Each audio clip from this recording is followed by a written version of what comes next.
Halo, ketemu lagi dengan Dimas di sini. Thank you udah mampir.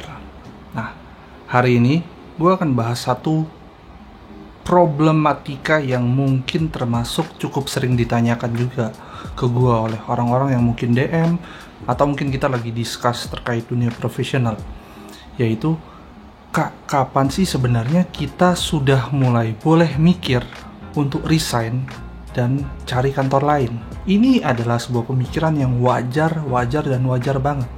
Memang dunia sudah agak berubah sih. Bukan lagi dunia yang dimana orang yang paling dianggap atau dilihat adalah orang-orang yang pure loyal untuk bekerja di satu company dalam waktu yang lama. For your information, beberapa company dulu itu bahkan saking menghargai karyawannya, mereka itu sudah menjamin anak-anak karyawan tersebut itu pasti akan kerja di company tersebut. Nah, sekarang mana ada lagi hal-hal seperti itu. Jadi sudah sangat wajar posisi karyawan dan posisi company itu setara untuk memutuskan siapa yang ingin menghentikan kerjasama antar karyawan tersebut atau company tersebut. Bisa jadi company melet go orang tersebut, atau bisa jadi karyawan tersebut melet go kesepakatan untuk bekerja di company tersebut. So itu hal yang sangat wajar. Tapi reasonnya kapan sih yang masuk akal dan memang quote unquote memang tidak salah untuk kita berpikir kayaknya sekarang momen yang tepat untuk resign dan cari kantor baru. Sedikit berbagi, kalau kisah gue dulu itu adalah gue adalah orang yang cukup sering pindah-pindah kantor. Mungkin kalau misalnya dihitung dari Bakri Telkom, Kompas Gramedia, Microsoft, Telkomsel, Indosat, dan sekarang Gojek Loket, itu udah ada 6 company.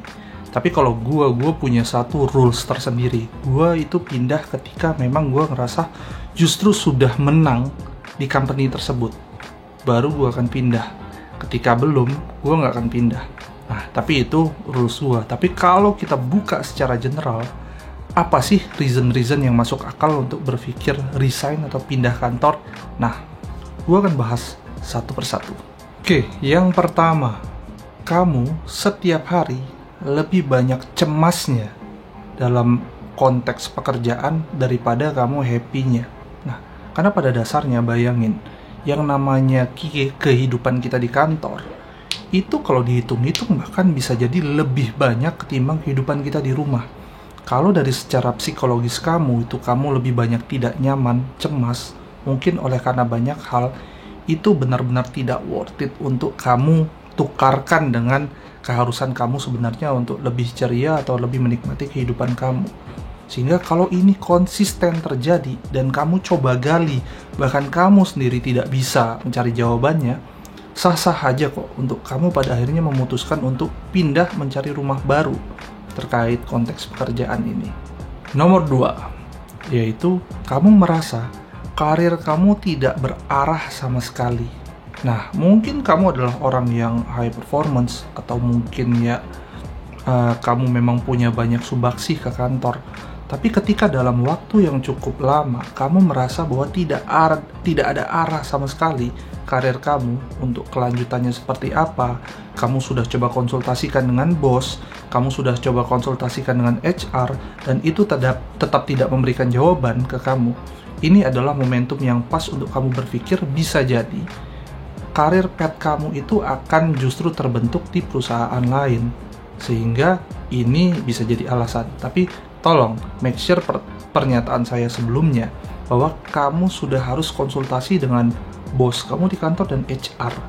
Apabila tidak bertemu jawaban, baru ambil keputusan tersebut. Jangan sampai kamu belum berkonsultasi terus kamu langsung cabut. Bisa jadi jawabannya sebenarnya ada di bos kamu dan HR kamu yang membantu membuat karir path tersebut. Oke? Yang nomor 3, nah, alasannya adalah apapun yang kamu lakukan, bos kamu membenci kamu. Mungkin kalian pernah dengar di salah satu pernyataan gue di podcast gue itu bahwa sungguh sangat penting kita untuk dekat dengan bos dengan konteks yang benar ya. Karena apabila kita punya problem yang menahun, yang konsisten sama bos, itu sebenarnya akan punya banyak implikasi berbahaya tuh ke karir kita. Apalagi kalau kita ada di kondisi di mana apapun yang kita lakukan, bos kita itu membenci kita. Nah, setelah kalian coba introspeksi, kalau hal ini memang ternyata tidak dipengaruhi oleh faktor-faktor yang terkait diri kalian yang bisa kalian kontrol, wah ini bahaya. Sama sekali kalian itu berarti membuang-buang waktu bekerja pada konteks posisi tersebut. Nah, coba kalian telaah. Apabila kalian berada di posisi ini dan yakin bahwa kesalahannya itu bukan ada di kalian, berarti kalian boleh banget untuk berpikir cabut.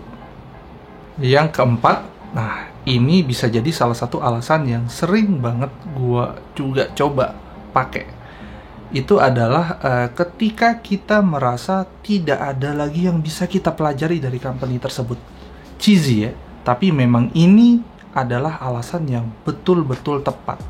Karena apa? Ketika kalian bekerja, itu bukan cuma perihal kalian berkontribusi ke company, tapi bagaimana company berkontribusi kepada kalian secara pribadi. Kontribusi dengan apa?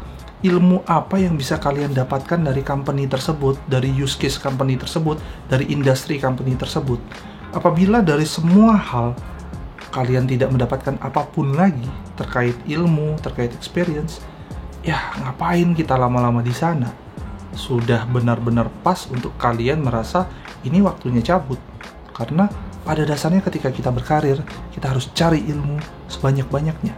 Yang nomor 5 adalah industri tempat kamu berkarir itu sudah tidak ada masa depan lagi, at least dalam beberapa waktu ke depan. Nah, memang ya ini tidak banyak terjadi sih, dan tidak sering juga terjadi. Tapi memang ada masa di mana secara dalam satu periode, satu industri itu mati atau memang lesu sekali. Nah, ini sebenarnya bisa jadi pertimbangan karena ketika kalian berkarir di satu company dan memang bukan kesalahan company tersebut bahwa company tersebut itu grow-nya itu slow, tapi memang industrinya memang tidak mendukung, wah itu memang bisa jadi pertimbangan karena pada dasarnya kalian punya tanggung jawab ke diri sendiri untuk bisa meng-grow diri kalian sendiri, berada pada fase yang tepat, tempat yang tepat, dan waktu yang tepat. Nah, ketika industri company kalian itu tidak mendukung, berarti tempat kalian berkarir itu kurang tepat.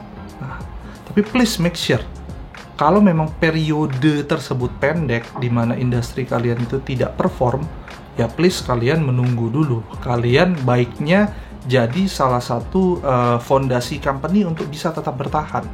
Nah, ini mental profesionalitas kalian itu terchallenge loh. Berikutnya nomor 6 ya. Kondisi ketika perusahaan kamu itu tidak memanusiakan karyawannya. Nah, ini adalah kondisi di mana kalian harus secepatnya berpikir untuk cabut. Kondisi seperti apa? Wah, ini banyak sekali. Misalnya, perusahaan sama sekali tidak peduli dengan jam kerja kalian. Kalian bekerja benar-benar membabi buta, tidak kenal waktu, tidak kenal istirahat, mereka juga tidak mengapresiasi. Nah, ini tandanya mereka tidak memanusiakan kalian. Atau kalian memang tidak diberikan career path yang jelas, tapi kalian di-abuse untuk selalu kerja keras. Atau juga mereka membentuk rules-rules yang tidak manusiawi. Nah, ini hal-hal ini adalah bentuk ketika perusahaan itu tidak memanusiakan kita. Ngapain kita harus spend waktu kita di company yang sebenarnya nggak memikirkan kita sama sekali.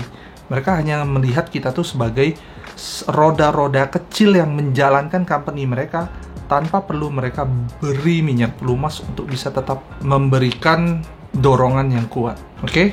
Yang terakhir, alasan untuk kamu saatnya cabut dari company kamu adalah ketika dengan berbagai alasan tertentu, motivasi kalian kerja hanya menghabiskan waktu dari jam 9 sampai jam 5. Jadi tidak ada sama sekali motivasi lain, tidak ada sama sekali gairah untuk bekerja, tidak ada sama sekali lagi pemicu untuk berkontribusi lebih, tidak ada ketertarikan sama sekali untuk menggali lebih dalam apa yang kita kerjakan.